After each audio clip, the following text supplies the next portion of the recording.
Bonjour à tous sur Castman.fr et bienvenue pour cette nouvelle vidéo.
Alors ici, le petit souci que je rencontre et que j'ai laissé traîner, bien sûr, c'est ma tour. C'est pas un PC gaming, hein, bien sûr, un simple ordinateur de bureau où on peut quand même faire de la 3D. Il y a juste une petite carte GT 610, je crois, c'est tout, hein, tout simple. Il y a des compléments à l'intérieur qui peuvent poser problème. Donc, une alimentation qui est vendue avec le boîtier. Donc j'ai un boîtier qui est intéressant, il a un affichage LCD avec la gestion du ventilateur, un gros ventilateur pour refroidir le système, hein, c'est celui-ci. Mais le petit souci que j'ai et que j'ai rencontré, même en ayant changé la carte mère la dernière fois, où j'avais réussi à dépanner mon ancienne carte mère et mettre celle-ci à la place. Donc ce que j'ai dessus, c'est un AMD. L'AMD est consommateur d'énergie, hein. C'est un 4 cœurs AMD.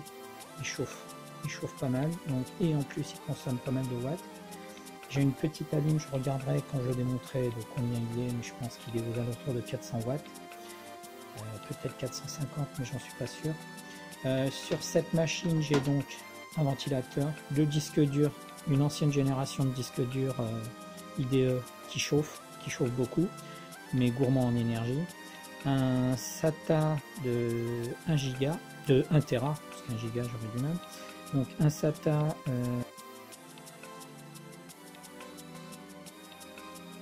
que je viens de mettre à la place d'un 500 Go, et j'ai eu des soucis donc sur cette machine, donc j'ai des soucis avec des disques durs de 1 Tera en 7200 tours, et des disques durs de 250 Go pareil en 7200 tours.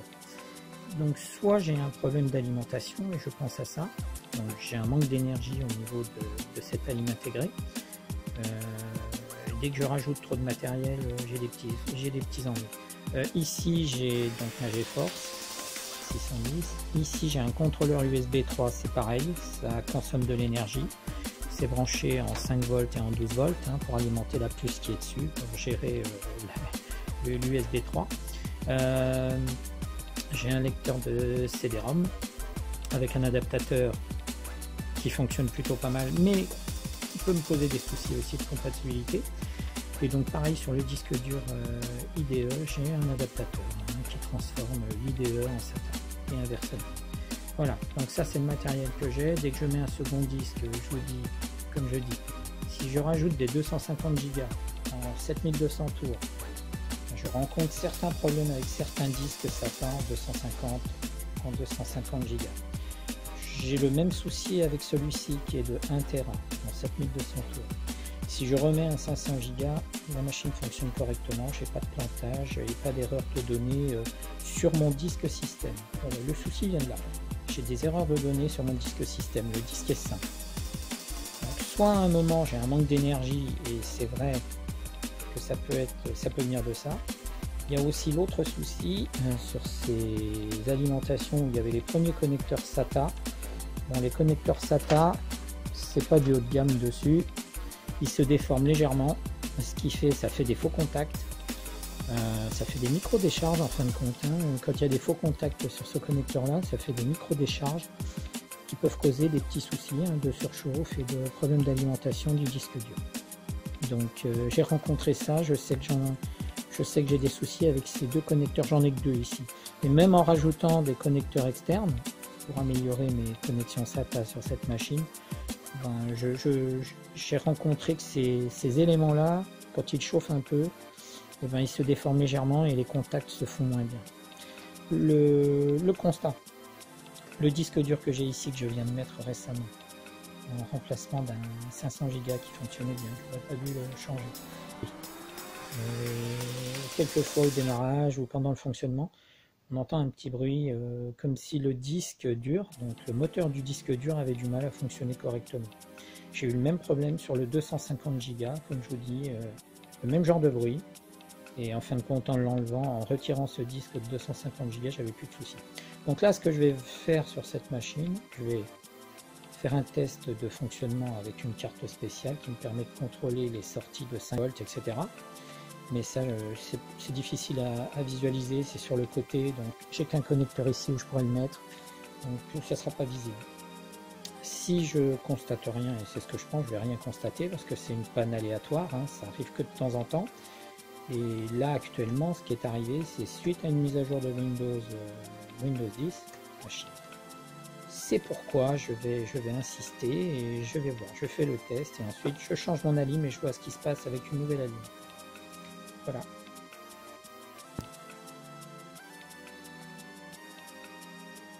Donc je vais utiliser ce module.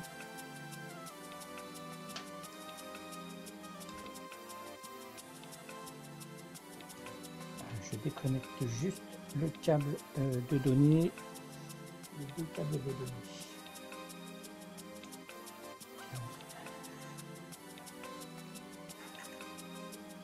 Je ne veux pas que mon PC démarre.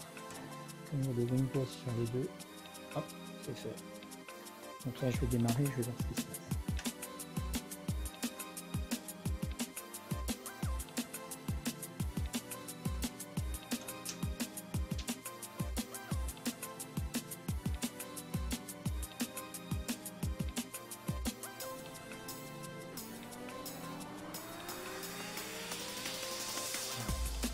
Donc là la machine démarre.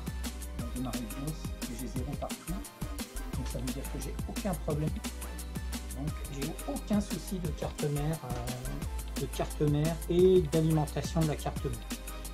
Le problème c'est que ça ne check pas les sorties d'alimentation du bloc d'alimentation vers les éléments, les disques durs, lecteurs, etc. faibles. Et donc voilà, le plus simple c'est de démonter et de tester notre alim. Allez, c'est ce que je vais faire.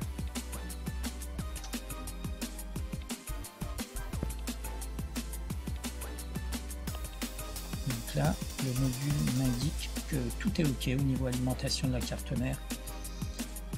Je suis à 0 partout, donc j'ai aucun souci détecté avec le module.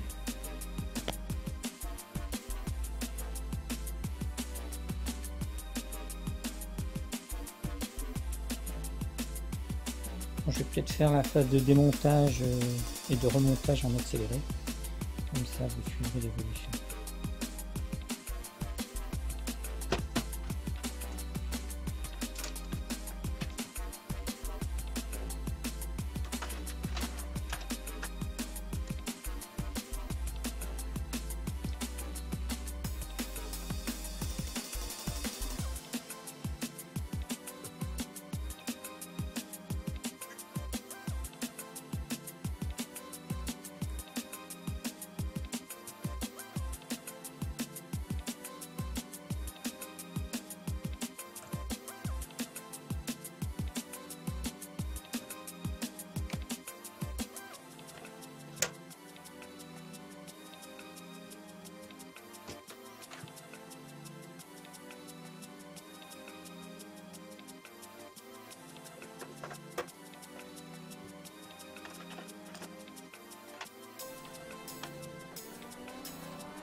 avant d'installer la nouvelle alim, je n'oublie pas de mettre mon bouton sur on, power on, sinon je vais avoir des soucis pour le modifier quand tout le PC est remonté.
Bon, maintenant que j'ai fait le montage, je ne démarre pas les disques encore, hein, ils sont juste alimentés. Je vais faire un test de démarrage avec cette alim et ensuite je vais tester la machine sur plusieurs jours pour voir ce qui se passe. Si c'est stable, de toute façon je vous donnerai des infos après à la fin du tuto pour vous dire si tout s'est bien passé.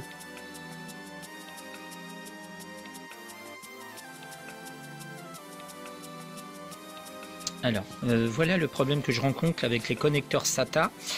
Au bout d'un moment, vous avez les connecteurs qui sont légèrement gondolés. Je ne sais pas si on arrive à le voir sur la caméra, mais c'est légèrement gondolé. Ce qui fait que c'est que les contacts du milieu se font moins. Donc là, on n'arrive pas à voir. Alors, on va essayer. Hop. Non, je n'arrive pas. Voilà, c'est légèrement gondolé, ce qui fait c'est que les contacts centraux, eh ben, ça peut causer des problèmes de faux contacts. Alors si on branche un disque dur dessus, eh ben, ça peut causer des problèmes aléatoires. Donc celui-ci est légèrement gondolé au milieu. Celui-ci c'est la même chose, on le voit même un peu plus ici. Donc on voit bien la forme, hein, légèrement ovale. Ce qui donne l'effet, voilà, les contacts sont du côté de la forme qui est légèrement ovale. Donc ça fait de faux contacts. Et j'ai la même chose sur l'autre. Dans l'autre un petit peu moins, mais voilà, c'est légèrement ovale aussi. Voilà, là on voit bien les contacts au milieu. C'est bien des contacts utilisés, surtout les versions 5 volts et la masse. Donc le 12 volts est au bout, mais le 5 volts est la masse. Donc ça peut causer des petits soucis de connexion avec des disques durs.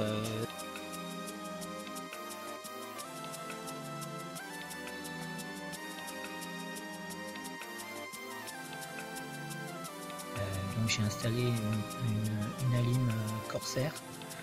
Et ben le résultat a l'air d'être intéressant car les éléments du PC semblent moins chauffés. Là j'ai une température de base à 36 degrés, 36, 37, 38. La sonde est installée sur le même endroit, hein, sur la puce contrôleur de la carte mère, parce que c'est celle-ci qui chauffe le plus. Et franchement je vois la différence parce qu'avant ça monte à plus de 50, même 50, 60, voilà, j'étais à la limite. Je suis en train d'effectuer un montage vidéo sur ma tour, et voilà, la température est correcte. Ça fait une différence, ce que j'avais avant, 50, 55, même 60 degrés.